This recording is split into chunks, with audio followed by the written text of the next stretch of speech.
Vậy thì cậu ấy nên giữ vai thương nhân và vật phẩm giao dịch nên là linh hồn.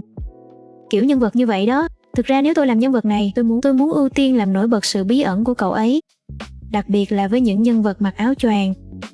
Sau đó để tóc cậu ấy lộ ra ở đây, nếu không thì tóc sẽ không có độ dày, để phần tóc ở đây lộ ra ngoài, tăng độ che phủ lên khuôn mặt thêm chút nữa.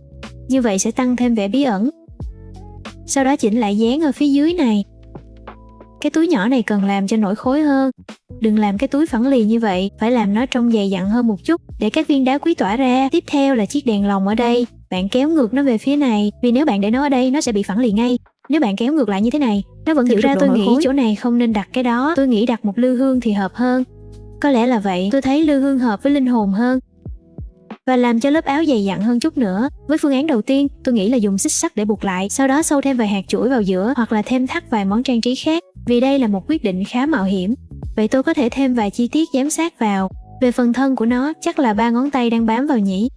Vậy nên ở đây cần vẽ 3 ngón tay đó kẹp vào vị trí này. Tiếp theo viết sắp bởi Lý Tông Thịnh.